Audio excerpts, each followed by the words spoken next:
पैरों में नसें ब्लॉक हो गई है, साइटिका हो गया है, बार बार कमर में दर्द आ रहा है, आपको लग रहा है पैरों में सुनपन आ रहा है, या फिर आपको बार बार लगता है कि नमनेस आ रही है सिर्फ कुछ उंगलियों में या पैर के अंगूठे के अंदर। देखिए बहुत सारे लोग आते हैं कहते हैं सर हमारे पैरों के अंगूठे में सिर्फ नमनेस आ रही है, या फिर पैरों की उंगलियों में नमनेस है, या पैर बिल्कुल सुन्न हो गए हैं। साइटिका हो गया है, हाथ को सॉरी पैर को नीचे की साइटिका हो गया है, पैर की जो नस है वो ब्लॉक हो गई है, मगर समझ में नहीं आ रहा है कि करना क्या है। देखिए करना क्या है, बिल्कुल सिंपल सा तरीका आपको बताने वाला हूँ। तरीके आपने पहले भी देखे हैं, ऐसा नहीं है कि आपने पहले नहीं देखा होगा, मगर ये जो करने का तरीका है एक्चुअल में क्या है और असल में इसको कैसे किया जाता है ये मैं आपको आज विस्तार से समझाऊंगा।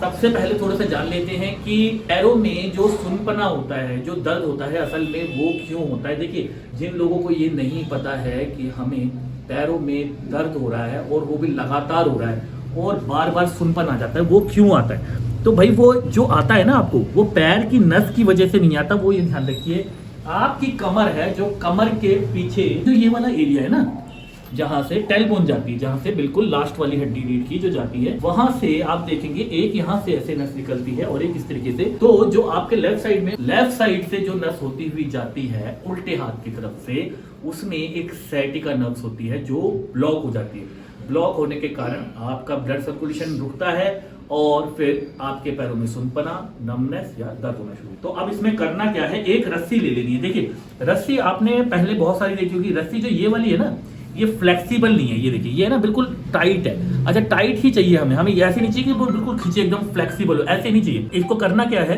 कि पहले सामने से जो जहां से आप बांधेंगे वहां से गांठ को अच्छे से बांध ले, ताकि आपकी जो रस्सी है वो फिसले ना, ठीक है ना। इसको अच्छे से बांध के, और सबसे पहले आप अंगूठे से इसको स्टार्ट करेंगे, अंगूठे पे अच्छे से इसको बांध देंगे एक खास तरीके से। अच्छा अंगूठे पे जब बांधेंगे ना, तो यहाँ पर एक चीज ध्यान रखनी होती है, मैंने ये देखा है कि वीडियो में ये चीज नहीं बताई जाती, यहाँ पर इसको ना कस के बांधना होता है। अच्छा वजह क्या है, अगर आप इसको कस के नहीं बांधेंगे ना तो आपकी नाभि जरूर गिर जाएगी इससे। तो आपने बहुत सारे लोगों को देखा होगा, बहुत सारे हमारे घर परिवार में लोग बाग क्या करते हैं, जब नाभि गिरती है तो उसको अच्छे से सेट करने के लिए यहाँ पर एक काले रंग का धागा बांध के रखते हैं। तो सेम वही बात है। अच्छा आपने यहाँ पर बांध दिया, अब इसके बाद इसको घुमाना है बिल्कुल आराम से, ये देखिए तरीके से घुमाना है, जल्दबाजी बिल्कुल भी नहीं होनी चाहिए। देखो जल्दबाजी करोगे ना तो होगा क्या कि एक आधी उंगली छूट जाएगी और फिर जो असर आना है फिर आप बोलोगे यार वो बात तो नहीं बनी जो उसमें हमने देख करके किया था, है ना। तो इसको आराम से एक बारी वापस विपरीत दिशा में लेकर आएंगे, फिर इसको यहाँ पर आराम से पकड़ लेंगे। अच्छा अब यहाँ पर मैं एक चीज़ देखता हूँ कि लोग बाग है ना ये बताना भूल जाते हैं कि भाई साहब इसका गैप कितना होना चाहिए। इसका गैप 2 इंच का होना चाहिए, मतलब 2 उंगलियों का। देखिए ऐसे दिखा देता हूँ आपको, ऐसे हर एक 2 उंगली के बाद में आपको इसको ऐसे पकड़ना है। देखिए थोड़ा बहुत ऊपर नीचे चल जाएगा, ऐसा नहीं है कि बिल्कुल मैंने एग्जैक्ट बोल दिया तो आपको वहीं पर करना है।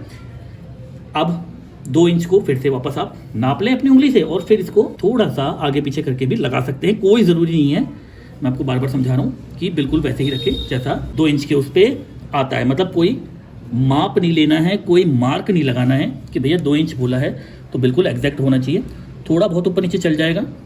और इसके बाद यहाँ पर एक चीज़ ध्यान रखनी होती है, ये जो टकना है, ये जो आप देख रहे हैं, ये इसको छोड़ देना होता है। इसके ऊपर से रस्सी कभी नहीं बांधते, इसके साइड से बांधते, ठीक है। फिर यहाँ पर वापस वही अपने अंदाजे से 2 इंच, ज़्यादा नहीं, ठीक है। यहाँ पर थोड़ा सा टाइट कर देंगे और फिर से टाइट करते हुए इसको 2-2 इंच के गैप में अच्छे से कुछ खास तरीके से बांध देंगे।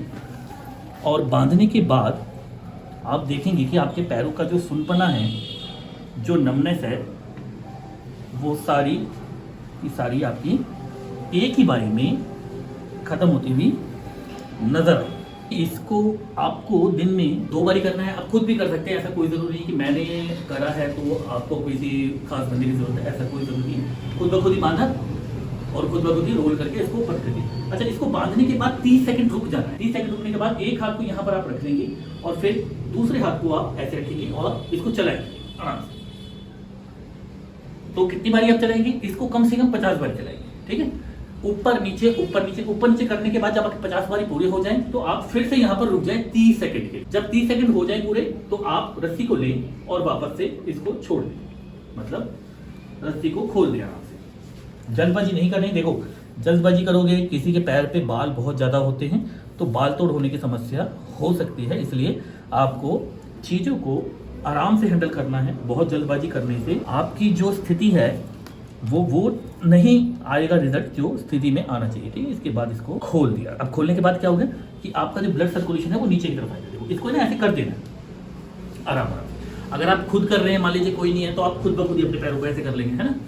और अगर आप किसी का कर रहे हैं तो आप आराम से पैरों को हुआ क्या है देखिए, मैं आपको बताऊं। कोई पाइप होता है, कोई जगह है, मान लीजिए कोई ट्यूब है, एक साइकिल की ट्यूब है, उसके अंदर हमने पानी को भर दिया और उस जगह से हमने एक जगह से हमने उस ट्यूब को बांध दिया अच्छे से। बांधने के बाद क्या हुआ कि वहां पर ब्लड सर्कुलेशन आपका जम गया, रुक गया।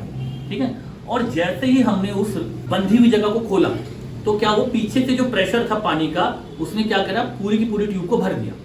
सेम वही बात है। तो ये जो नसें है ना आपकी, ये आपकी ट्यूब है एक तरीके से, इसमें ब्लड बहता है। तो हमने क्या करा, उसको बांध के उसको रोक दिया एक तरीके से। और दिमाग को लगा कि इस टाइम पे मेरे पैर के अंदर सबसे ज्यादा ब्लड फ्लोइंग होनी चाहिए, सबसे ज्यादा न्यूट्रिशन वही मिलनी चाहिए।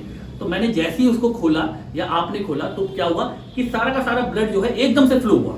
तो उससे क्या हुआ कि जो आपके पैरों में सुनपना था, नस ब्लॉक हो गई थी, घुटने में दर्द था या कमर में कोई नस ब्लॉक हो गई थी, वो सारी की सारी ठीक हो गई। सावधानी बहुत जरूरी है। मैं हर एक बार बताता हूँ कि सावधानी जरूर नोट करना। सबसे पहली सावधानी इसके अंदर बच्चों को नहीं करना है।